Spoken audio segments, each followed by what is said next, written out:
They were goddesses, untouchable icons whose faces sold millions of tickets, whose names alone could make or break a film, and whose carefully constructed images represented everything glamorous about Hollywood's golden age. But what if I told you that behind every perfect smile was a cage? Behind every flawless performance was a system designed to control, exploit, and when necessary, destroy. Today we're examining 13 of Hollywood's most legendary actresses, not to tear them down, but to expose the dark machinery that shaped them into the women we thought we knew. Some became victims, some became perpetrators, most became both, and the studio executives who controlled their every move made sure you'd never know the difference. By the end of this video, you'll understand that the greatest performances these women ever gave weren't captured on film. They were the fictional personas that fooled generations into believing these carefully manufactured images were real. And if you want to discover more hidden truths about Hollywood's past, make sure to subscribe and hit that notification bell, because the stories we're about to uncover get darker than you could imagine. The year is 1935. You're a beautiful young woman who just signed a contract with MGM, Warner Brothers, or Paramount. Congratulations, you just sold your life. That contract you signed wasn't a job agreement. It was a 7-year ownership document that gave the studio complete control over every aspect of your existence: what you wore, who you dated, whether you could get married, whether you could have children, even what you named those children. They could loan you to other studios like property. They could suspend you without pay for refusing roles. They could add years to your contract as punishment. And the morality clause, one step out of line by their definition and your career was over. But the studios weren't just controlling careers. They were engineering human beings. Every star was a product, carefully designed and ruthlessly maintained. And when the cracks started to show, when the pressure created monsters or breakdowns, the same system that built them up worked overtime to keep you from seeing what was really happening. Let's start with the woman whose name became synonymous with Hollywood perfection and whose private life became a synonym for something far darker. Oh, no, it hasn't gone far enough. You've been telling me what's wrong with me, now I'm gonna tell you what's wrong with you. Number 1. Joan Crawford, the perfectionist manufactured by MGM. Joan Crawford's rags-to-riches story was Hollywood mythology at its finest. Born Lucille LeSueur to an abusive, broken family, she clawed her way from poverty to become one of MGM's biggest stars. The studio loved this narrative. They marketed it relentlessly. The ultimate American dream, proof that anyone could make it in Hollywood with enough determination. But what MGM actually created was something more troubling. They took a young woman already traumatized by childhood abuse and instability, then subjected her to years of grueling work schedules, constant criticism about her appearance, and relentless pressure to maintain an image of perfection. They photographed her as the ultimate devoted mother with her 4 adopted children, staging pictures of domestic bliss that sold millions of magazines. The reality, according to her daughter Christina Crawford's explosive memoir Mommy Dearest, was horrifying. Christina described a home ruled by terror, where minor infractions led to violent beatings, where she was dragged from bed at midnight to scrub floors for missing spots during inspection, where wire hangers in her closet triggered explosive rage. The infamous scene, "No wire hangers ever," became cultural shorthand for maternal abuse. Christina described being beaten with those same hangers, having her hair chopped off in fits of rage, enduring psychological torture disguised as discipline. Now here's what makes this truly disturbing from a systemic perspective. MGM knew Crawford was volatile. They knew about her obsessive controlling behavior. Studio fixers had dealt with complaints from household staff for years, but Crawford was profitable. She was an asset. So they didn't intervene, they enabled. They photographed her with those same children she allegedly abused, creating Christmas card images of maternal perfection, while her assistants privately dealt with the aftermath of her rages. They supplied her with alcohol and pills that likely exacerbated her instability. They created impossible standards of perfection, then watched as she imposed those same impossible standards on everyone around her through violence and control. Crawford wasn't born a monster. She was manufactured into one by a system that valued her star image over her mental health or the safety of the people around her. The woman who scrubbed her own floors at 2 a.m., who controlled every detail of her environment with obsessive precision, was living out the studio's demands for perfection in increasingly twisted ways. And when Christina's book was published in 1978, a year after Crawford's death, Hollywood's response was telling. Many defended Crawford, called Christina a liar seeking money and attention, because admitting the truth would mean admitting what the studio system had created and enabled for decades. Joan Crawford's legacy isn't just about one troubled woman. It's about how Hollywood took someone already damaged and systematically broke them further, then profited from both the glamorous image and the hidden dysfunction. The perfect star and the abusive parent weren't contradictions. They were two sides of the same coin, minted by MGM's star-making machine.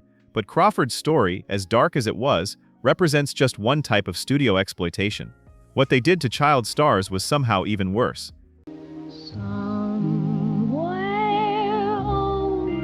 Number 2. Judy Garland, the drug pipeline's most famous victim. Judy Garland's voice could break your heart. That trembling vulnerability in Over the Rainbow wasn't just acting, it was real, and MGM made sure it stayed that way by systematically destroying her from age 13 until the day she died at 47. Let's be absolutely clear about what happened to Judy Garland, because this isn't rumor or speculation. This is documented, verified, and admitted to by MGM executives years later. They put a child on amphetamines. Garland was cast as Dorothy in The Wizard of Oz at 16, but she'd been working for MGM since 13. Studio executives thought she was too heavy, not obese, just not as thin as they wanted. So they started her on what they called PET pills, amphetamines to suppress her appetite and keep her energized through 18-hour shooting days. But amphetamines don't let you sleep, so MGM also supplied barbiturates, sleeping pills, to bring her down at night. Uppers to work, downers to sleep. A 13-year-old girl chemically controlled by her employers. Garland later testified about this publicly. She described studio-supplied pills handed to her by MGM staff. She described being told she was too fat, too ugly, not talented enough, psychological abuse designed to keep her compliant and desperate to please. She described Louis B. Mayer, head of MGM, calling her "my little hunchback" because he thought her posture wasn't perfect. The Wizard of Oz shoot was famously brutal. The Wicked Witch actress got severe burns. The Tin Man's makeup poisoned him so badly he was hospitalized.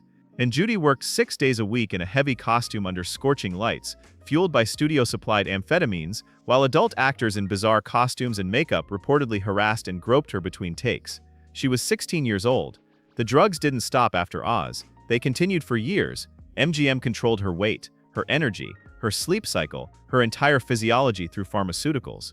When she started developing a tolerance, they increased the doses. When she showed signs of addiction, they blamed her weakness rather than their systematic drugging. By her 20s, Judy Garland was a full-blown addict, not through her own choices, but through years of studio-supplied substance abuse. She attempted suicide multiple times. She struggled with weight fluctuations as her metabolism was permanently damaged. She developed the shaking, nervous energy that became part of her performing style, a style created by chemical dependency. MGM suspended her multiple times for being difficult and unreliable. The same studio that created her addiction punished her for its effects. They sued her for breach of contract when she couldn't work because of the addiction they created. They publicly blamed her for production delays while privately supplying the very drugs that made her unreliable.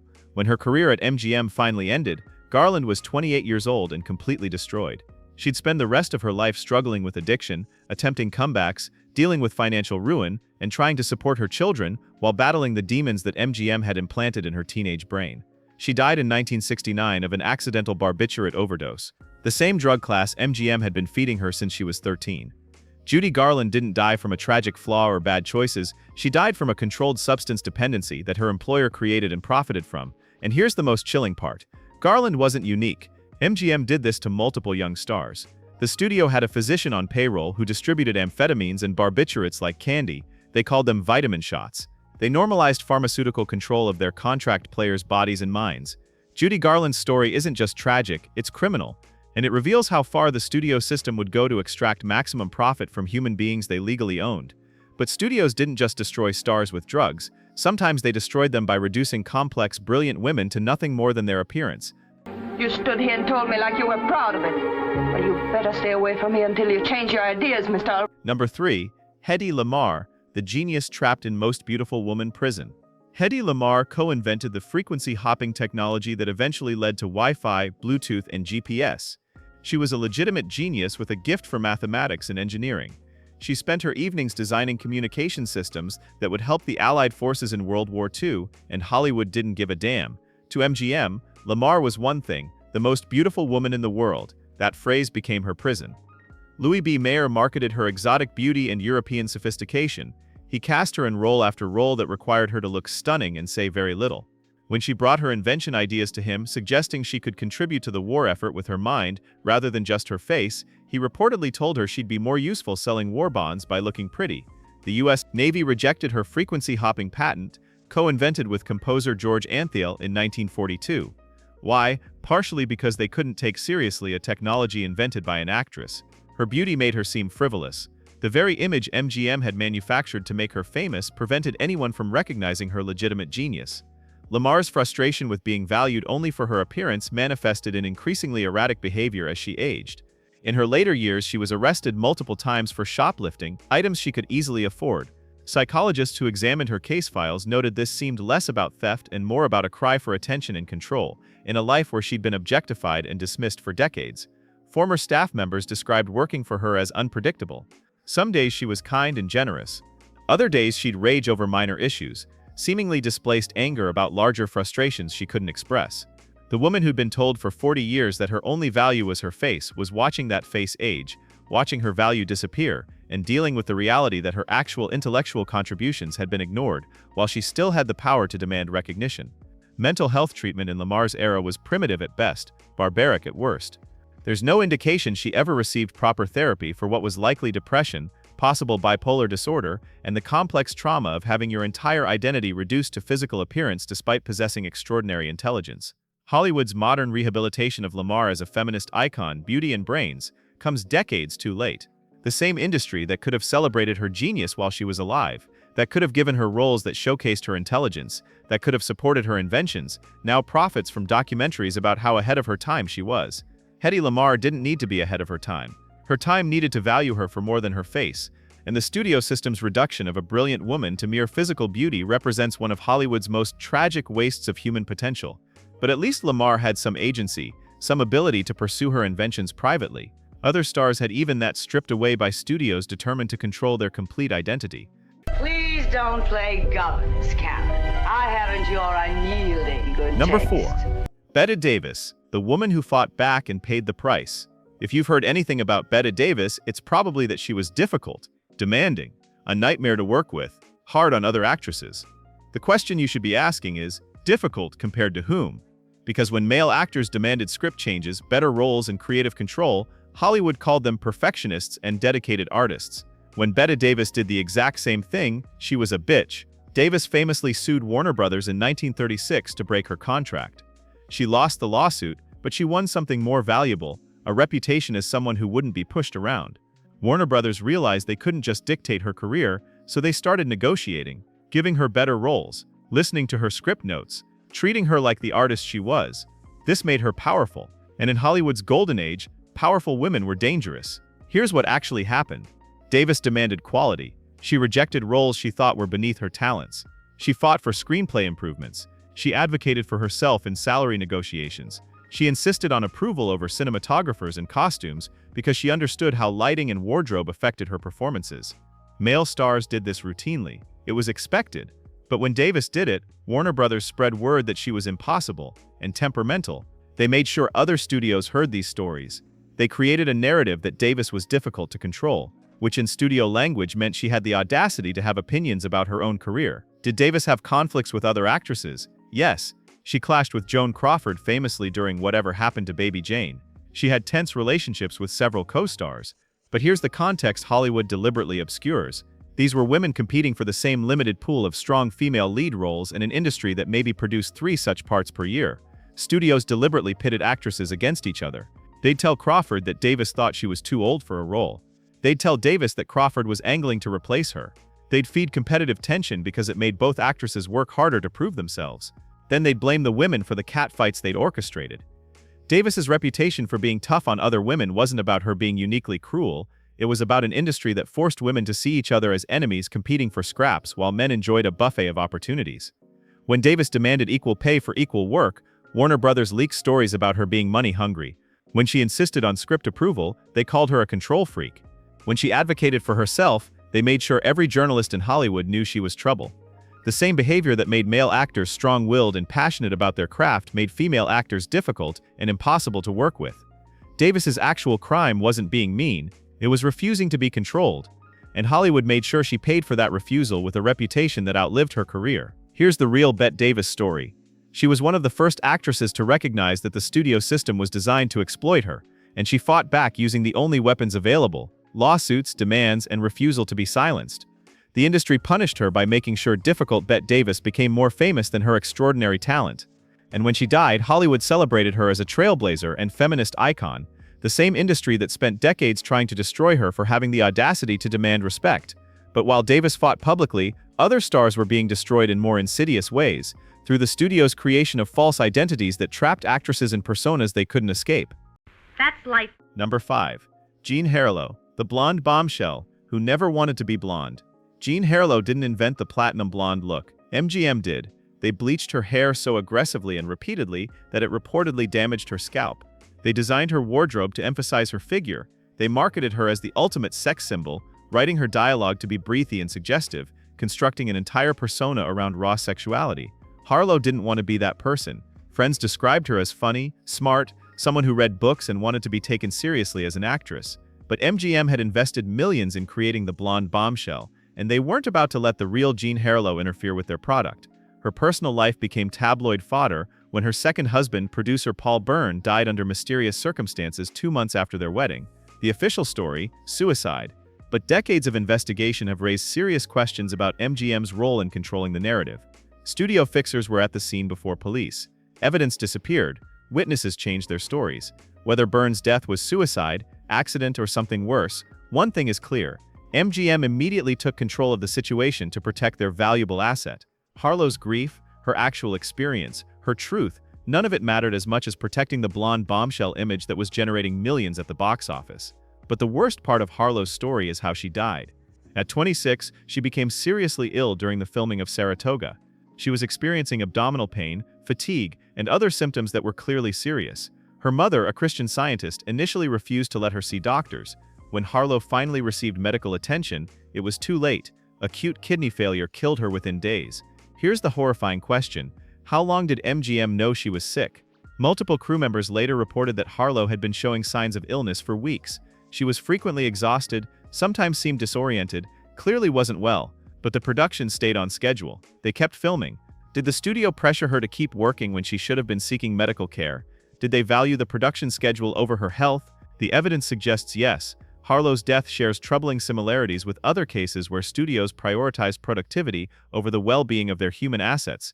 MGM finished Saratoga using a body double and released it as a tribute to their fallen star. It was a massive hit. They made millions from her death.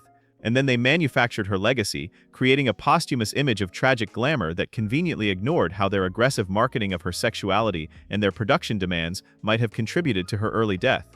Jean Harlow was 26 years old. She'd been a star for only 6 years, and in that time, MGM had transformed her from a regular person into an iconic image, controlled every aspect of her life and career, and quite possibly worked her to death.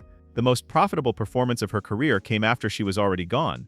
The myth of the platinum blonde goddess who died young and beautiful, forever frozen in time.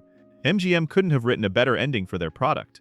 But while some stars died young, others lived long enough to watch the system break them slowly, over decades. Dying together is even more personal than living together. Number 6. TALLULAH Bankhead, the rebel they couldn't control, so they exploited her chaos. TALLULAH Bankhead was bisexual in an era when that could end your career. She drank heavily, she used drugs, she was sexually promiscuous by the standards of her time. She said outrageous things to journalists. She refused to play by any of Hollywood's rules. So Hollywood did something clever. They marketed her rebellion. They turned her into the wild child of the silver screen, the dangerous woman who lived by her own rules. Her scandalous behavior became part of her brand.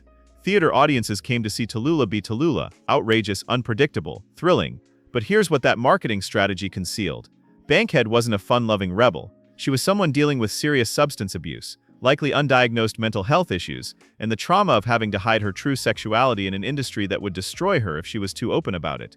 The same studios that marketed her wildness enabled her self-destruction. They supplied alcohol. They connected her with drug dealers. They made sure she had access to everything she needed to maintain the wild TALLULAH image, even as it was killing her. Behind the scenes, people who worked with Bankhead described someone who was often cruel, particularly to people she perceived as beneath her status. Multiple household staff members reported verbal abuse. Theater crews described her as a nightmare, prone to tantrums and deliberate disruption of rehearsals. There are documented accounts, disturbing ones, of racist language directed at black employees that was extreme even by the lower standards of her era. When staff members complained, studios and theater producers did nothing. Bankhead was profitable. She sold tickets. A few traumatized employees weren't worth losing their star. The question we should be asking, was TALLULAH Bankhead naturally cruel, or was she someone whose humanity had been systematically destroyed by an industry that valued her as entertainment more than as a person? When you're marketed as the wild, unpredictable one, when that's your entire value, you have to keep being wild and unpredictable. When substances are the only way you can maintain that persona while hiding your true self, addiction becomes inevitable, and when you're deeply unhappy but can't show vulnerability without losing your marketability, that misery has to go somewhere. Often it goes toward people with less power. Bankhead's modern rehabilitation as an LGBTQ+ icon and feminist trailblazer is complicated. Yes, she lived more openly than most women of her era. Yes, she refused to conform, but she also hurt people. She abused those with less power, and the industry that turned her rebellion into profit did nothing to stop her because her chaos was their cash cow. TALLULAH Bankhead died at 66 from pneumonia and emphysema, the result of decades of chain smoking and substance abuse. Her last years were marked by financial troubles, declining health, and increasing isolation. The rebellion that Hollywood had celebrated and exploited for decades had consumed her completely. She wasn't a trailblazer. She was a tragedy that sold tickets. Je sais pas si peu, j'étais ici 2 ans à l'école.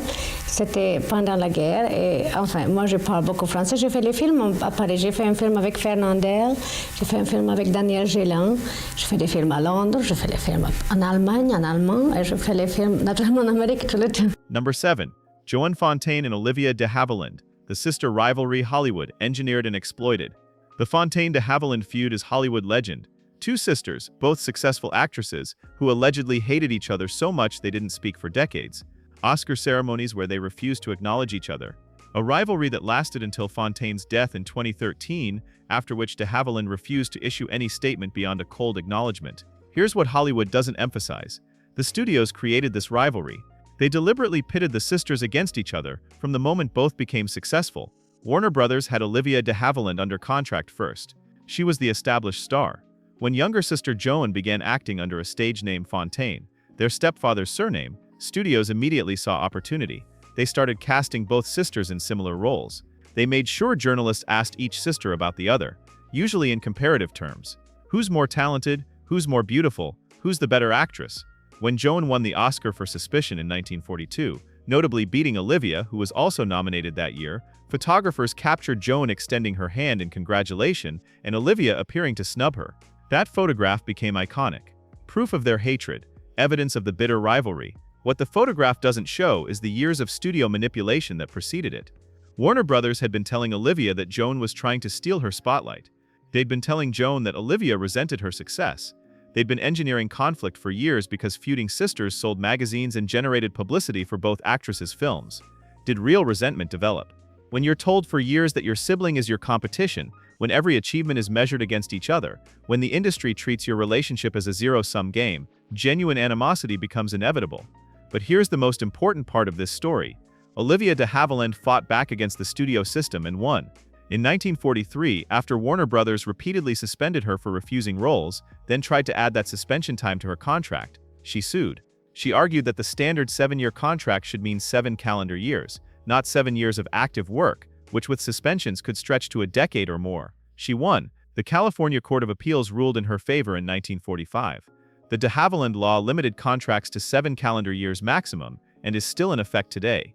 This single lawsuit did more to break the studio system's power than almost any other action by an individual star. And even this victory became complicated by the sister rivalry narrative. Some Hollywood historians have suggested that Joan resented Olivia's legal success and the attention it brought her. Maybe she did, or maybe that's just another story fed to journalists by an industry that profited from keeping them at odds. The Fontaine de Havilland feud represents the studio system at its most insidious. They didn't just control these women's careers, they weaponized their family relationship, turned sisterly competition into marketable hatred, and profited from their pain for 70 years. When Joan Fontaine died in 2013, Olivia de Havilland was the last major star of Hollywood's golden age still living. She died in 2020 at age 104. The sisters spent more than 70 years estranged, largely because Hollywood had made their relationship impossible from the start. Two brilliant actresses, one landmark legal victory that freed countless others, and a family destroyed for publicity and profit. Number 8. Veronica Lake, the hairstyle that became a prison. Veronica Lake's peekaboo hairstyle is one of the most iconic looks in Hollywood history. That cascade of blonde hair covering one eye defined 1940s glamour. It was so popular that the US government asked her to change it during World War II because women working in factories were copying the style and getting their hair caught in machinery. Lake obliged, adopting a shorter style for wartime, and her career immediately declined. Because Paramount Pictures hadn't been marketing Veronica Lake the actress, they'd been marketing a hairstyle with a woman attached. When Lake tried to break free from the peekaboo image, Paramount pushed back. They wanted their signature look back. They'd invested in creating that specific image, and they weren't interested in Lake's growth as an actress or her desire to take on different types of roles. She was a product, and they designed the packaging. Lake's frustration manifested as drinking. Her alcoholism became severe enough that it affected her work. She showed up to sets intoxicated. She struggled with her lines. Her behavior became erratic and sometimes aggressive. Here's the context that gets lost. Lake was 4'11" tall. Tiny, she'd been discovered at 19 and immediately molded into Paramount's vision. She was young, controlled, reduced to a single visual element, and given no space to develop any identity beyond that hair. When drinking became her escape, the same studio that had created those conditions punished her for coping poorly with them. Paramount dropped her contract in 1948. She was 26 years old. Her career in major films was essentially over. The next 3 decades of Lake's life were tragic. She struggled with alcoholism and mental illness. She worked as a cocktail waitress, a position some Hollywood historians have portrayed as charming evidence of her down-to-earth nature. It wasn't charming. It was a former movie star serving drinks because she couldn't get acting work and needed to survive. Lake attempted comebacks multiple times. She did summer stock theater. She appeared in low-budget films. Nothing worked. She'd been so thoroughly identified with one specific image that audiences and producers couldn't see her as anything else. There are documented accounts from later in her life of Lake becoming verbally abusive when drinking, particularly toward people who recognized her and wanted to talk about her Hollywood days. Some have framed this as her being bitter and difficult. A more honest reading: she was a woman who'd been reduced to a hairstyle for her entire adult life, who'd lost everything when she tried to be something more, and who was being forced to relive that trauma every time someone mentioned her peekaboo bangs. Veronica Lake died in 1973 at age 50 from acute hepatitis and kidney failure, conditions related to her decades of alcoholism.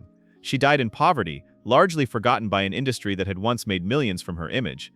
Her story represents one of Hollywood's most cold-blooded calculations. They created a look, found a woman to wear it, and when she tried to be anything more than that look, they discarded her. The peekaboo hairstyle remained iconic. The woman beneath it died broken and alone. It's a super film, and we pulled a clip so we could share it with people who are watching. You were how old in this film? I was 23, I think, 22 or 23. Number 9. Marlene Dietrich, the androgynous icon who broke boundaries and wielded power cruelly. Marlene Dietrich was revolutionary. She wore men's suits in an era when that could get women arrested. She was openly bisexual when that could destroy careers. She refused to return to Nazi Germany and became an American citizen, actively working against the Third Reich. She was brave, defiant, and decades ahead of her time. She was also, by multiple accounts, someone who abused the power she'd fought so hard to obtain. Dietrich's contributions to challenging gender norms and her anti-fascist work are undeniable and genuinely admirable. But those achievements existed alongside documented patterns of behavior that hurt people with less power than she had. Multiple younger actresses have alleged that Dietrich used her status to pressure them into sexual relationships with implied promises of career advancement. In modern language, we'd recognize this as sexual harassment, using power imbalance to coerce consent. In Dietrich's era and for decades after, these stories were dismissed as jealous rumors or framed as evidence of Dietrich's liberated sexuality. But consent isn't truly consent when it's given under pressure from someone who controls your career opportunities. Several women who worked with Dietrich later described feeling trapped, afraid to refuse her advances because rejection might mean being blackballed from roles or having their careers sabotaged. There are also numerous accounts from makeup artists, costume designers, and other crew members describing Dietrich's treatment as verbally abusive and deliberately humiliating. She reportedly made cutting comments about people's appearance, intelligence, and worth, the same kind of treatment she'd fought against as a woman in a male-dominated industry. This is the complicated reality that simplistic icon narratives erase. People who break barriers can also abuse the power they gain. Revolutionary figures can perpetuate the same power dynamics they claim to oppose, just with different targets. Dietrich's modern celebration as an LGBTQ+ icon and feminist trailblazer is valid. She genuinely did break important ground. But that celebration becomes incomplete and dishonest when it erases the experiences of people who suffered from her abuse of power. The question her legacy poses is uncomfortable. Can we acknowledge someone's important contributions while also holding them accountable for their misconduct? Or does icon status grant immunity from criticism? Hollywood's answer historically has been to ignore the misconduct entirely. Dietrich's authorized biographies mention her many affairs but rarely explore the power dynamics involved. They describe her as demanding on sets without detailing the verbal abuse crew members reported.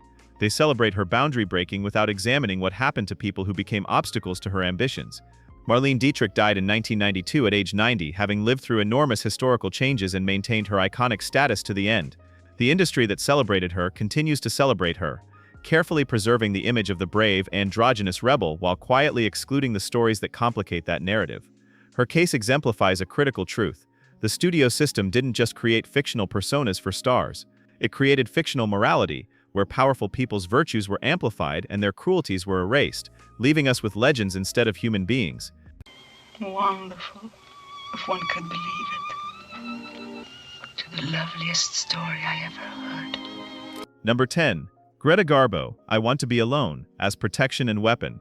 I want to be alone. Greta Garbo's famous line from Grand Hotel became synonymous with her real life. The mysterious Swedish actress who shunned publicity, rarely gave interviews, and eventually retired from films at age 35 to live in seclusion. Hollywood has always framed this as romantic mystique, the enigmatic goddess too pure for Hollywood's corruption. The reality was more complex and considerably darker. Garbo's reclusiveness wasn't just about protecting herself from intrusive fans and press. It was also about creating an environment where her treatment of the people who worked for her would remain hidden from public scrutiny. Multiple former household employees described working for Garbo as psychologically devastating.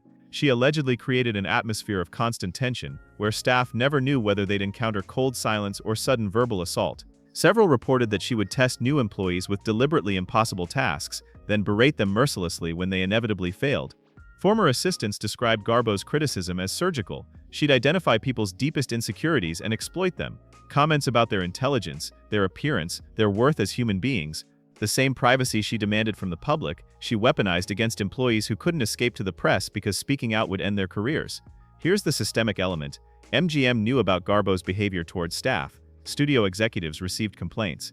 But Garbo was immensely profitable, and her mystique depended on maintaining the illusion of her as a fragile artistic soul. Admitting she was allegedly cruel to subordinates would shatter that carefully constructed image. So MGM protected her. They paid off employees who threatened to go public. They had publicists ready to discredit anyone who spoke out.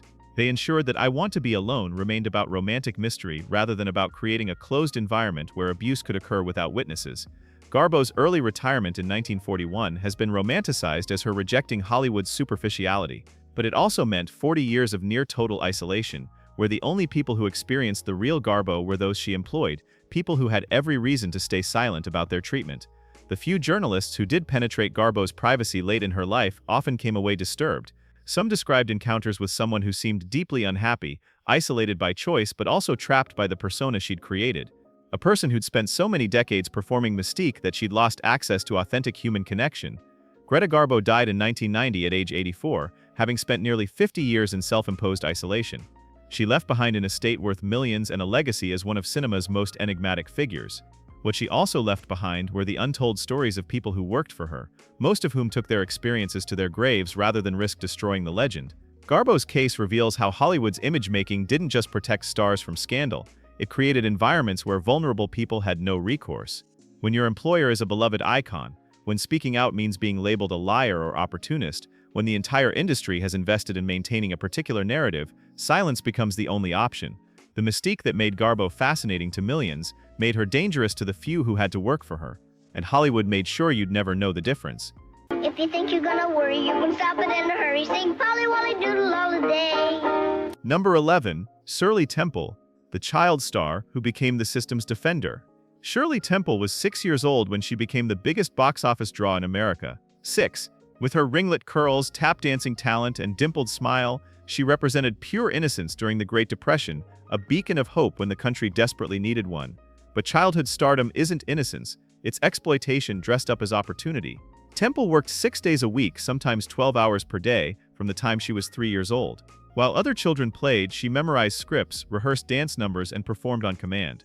Her mother Geraldine was her primary enforcer, ensuring Shirley hit her marks, nailed her performances, and maintained the cheerful persona that was generating millions for 20th Century Fox. In her autobiography, Temple briefly mentioned an incident when she was around 12 years old. A producer, Arthur Freed, she later confirmed, exposed himself to her during a meeting. Temple described laughing at him, which ended the encounter. She framed this story almost casually, as though it was just an odd Hollywood moment rather than what it actually was, sexual abuse of a child. Her casual treatment of this incident is more disturbing than the incident itself because it reveals how normalized such behavior had become. Temple had been so thoroughly conditioned by the industry that child sexual abuse seemed like just another quirk of the business. But here's where Temple's story takes an even darker turn. As an adult, she became a defender of the very system that exploited her. When other former child stars spoke out about abuse, mistreatment, and the psychological damage of childhood fame, Temple often dismissed their complaints. She'd made it through fine, she'd argue. She'd gone on to have a successful diplomatic career. If other child stars couldn't handle it, maybe they weren't strong enough. This response, blaming victims for not being resilient enough to survive abuse, is a classic trauma response. Temple had survived by convincing herself that her experience was normal and acceptable. Admitting that other child stars had been damaged would mean admitting she'd been damaged too, so instead she defended the system. Temple's later advocacy work focused on children's issues generally, but notably not on protecting child performers in Hollywood. She could have used her unique position, beloved former child star, respected public figure, to push for better working conditions, mandatory education, psychological support, and protection from predators. Instead, she largely remained silent on industry practices. When allegations against powerful Hollywood figures began surfacing in later decades, Temple often sided with the accused rather than the victims.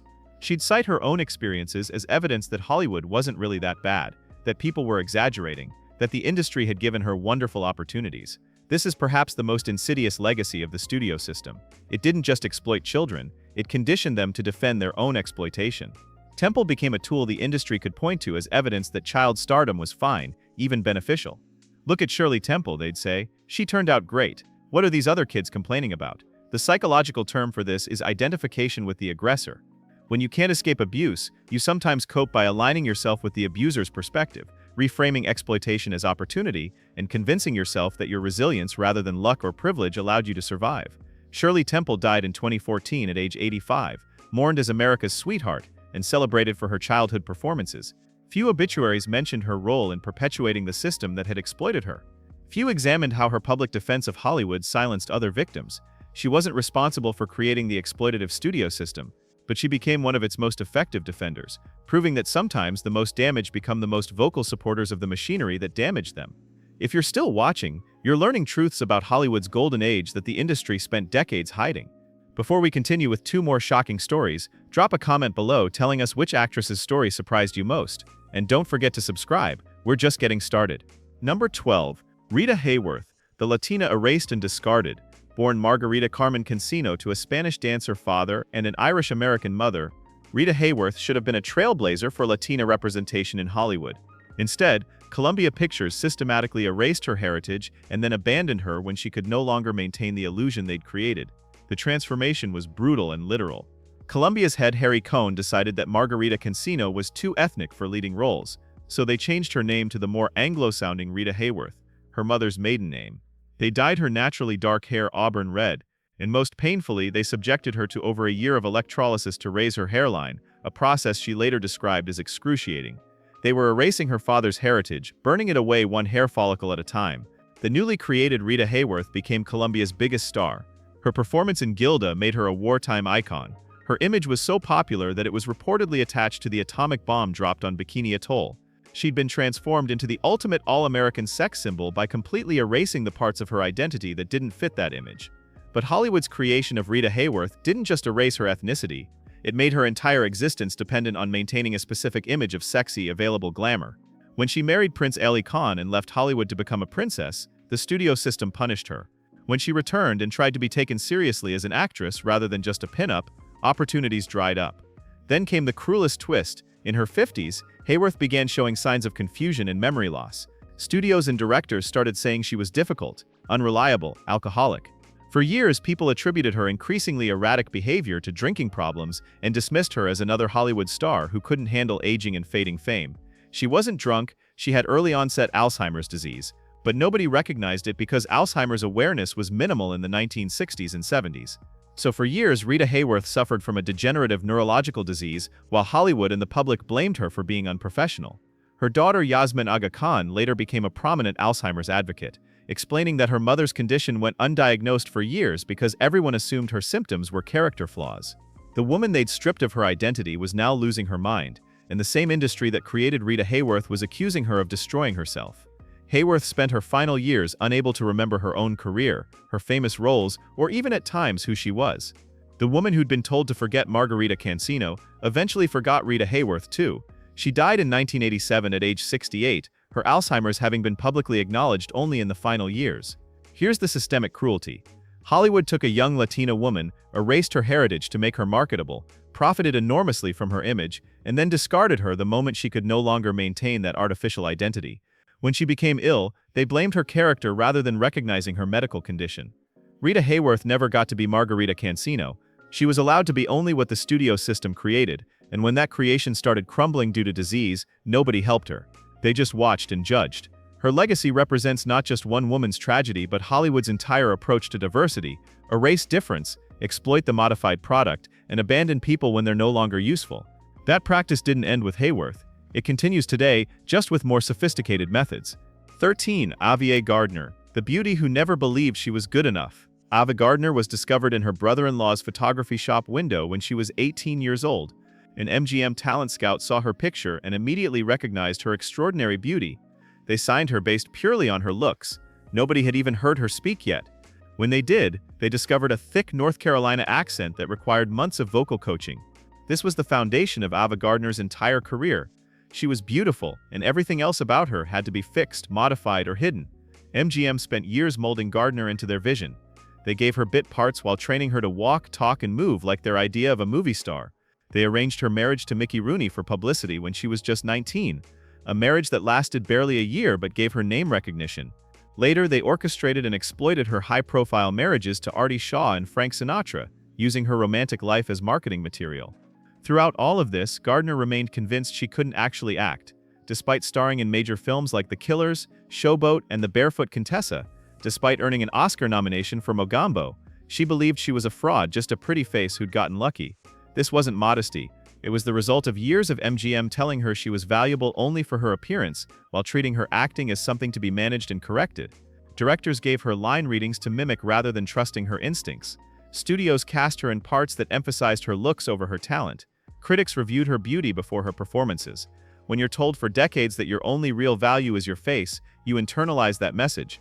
Gardner developed serious insecurities that manifested as drinking, volatile relationships, and increasing isolation. Her 3 marriages to Rooney, Shaw, and Sinatra were all reportedly marked by intensity, passion, and eventual dysfunction. Some biographers have romanticized these relationships as evidence of Gardner's fiery Spanish temperament, even though she was from North Carolina, but Hollywood loved calling her Spanish because it sounded exotic. A more honest reading: these were relationships between damaged people, often fueled by alcohol, in an industry that celebrated chaos as passion. Gardner's drinking became serious enough to affect her work and health. Like many studio-era stars, she used alcohol to cope with the pressure, the insecurity, and the gap between her public image and private reality. And like most female stars who drank, she was judged far more harshly than her male counterparts. Frank Sinatra's drinking was part of his ring-a-ding-ding cool guy image. Gardner's drinking made her difficult and troubled. By the 1960s, Gardner had largely left Hollywood, moving to Spain and later London. She continued working occasionally, but mainly lived as an expatriate, separate from the industry that had created and defined her. Friends from this period described her as lonely, often drinking, still beautiful but deeply unhappy. The most tragic element of Gardner's story: she was reportedly a talented actress who never got the chance to develop because MGM only wanted her beauty. When director John Huston actually gave her challenging material in The Night of the Iguana, she delivered a powerful, nuanced performance. Critics were shocked. Ava Gardner can actually act, they declared, as though her previous 20 years of film work didn't count. But by then she was in her 40s, which in Hollywood terms meant her prime was over. The roles that might have showcased her talent went to younger actresses. Gardner spent the last decades of her life doing occasional work when she needed money, mostly living quietly and privately, dealing with the health problems that decades of smoking and drinking had created. She suffered a stroke in 1986 that left her partially paralyzed. She died in 1990 at age 67, having spent her final years largely bedridden and reclusive. The woman once called the world's most beautiful was remembered primarily for that beauty, exactly what she'd feared and hated her entire career. Ava Gardner's story represents Hollywood's most casual cruelty, taking someone with potential talent, reducing them to mere appearance, convincing them they have no other value, and then discarding them when that appearance fades. She spent 50 years believing she was a fraud, and the industry that created that belief praised her beauty at her funeral without ever acknowledging the actress she might have been if they'd let her. These 13 women: Joan Crawford, Judy Garland, Hedy Lamarr, Bette Davis, Jean Harlow, TALLULAH, BANKHEAD, Joan Fontaine, Olivia de Havilland, Veronica Lake, Marlene Dietrich, Greta Garbo, Shirley Temple, Rita Hayworth, and Ava Gardner weren't monsters. They also weren't saints. They were human beings caught in a system designed to use them completely while protecting them minimally. Some fought back and won small victories, some were destroyed completely, some became destructive themselves. Most experienced all three at different points, and the industry that created them, damaged them, and profited from them now controls their legacies, deciding which stories get told and which truths remain buried. The real trick Hollywood pulled wasn't making you admire these women despite their flaws. It was making you forget that the flaws themselves were often products of the system that created them. Joan Crawford's alleged abuse of her children can't be separated from MGM's creation of impossible perfectionist standards. Judy Garland's addiction can't be separated from MGM's systematic drugging. Rita Hayworth's erasure of identity was literal studio policy. When we examine these stories honestly, not to tear down icons, but to understand how those icons were constructed and at what cost, we're really examining how power works, how institutions protect themselves, how exploitation gets normalized, how victims become perpetrators, how the powerful weaponize image to hide reality, and maybe most importantly, how we're still believing manufactured stories about people we've never met, told by industries that profit from our belief. These women gave legendary performances on screen, but their greatest performances were the ones they gave in every interview, every public appearance, every staged photograph, the performance of being the person the studio system needed them to be. Now you know what was hidden behind the curtain. The question is, what are you going to do with that knowledge? Will you keep consuming celebrity culture uncritically, or will you start asking questions about the systems that create the images you're shown? The machinery is still running, the performers are still performing, and somewhere right now, another young person is signing a contract that looks like opportunity but functions like ownership. Don't forget to subscribe and hit that notification bell for more deep dives into Hollywood's hidden history. Drop a comment telling us which actress's story affected you most and whether learning these truths changed how you see Hollywood's golden age. Thanks for watching, and remember, every image you see has been carefully constructed. Your job is to ask what it's hiding.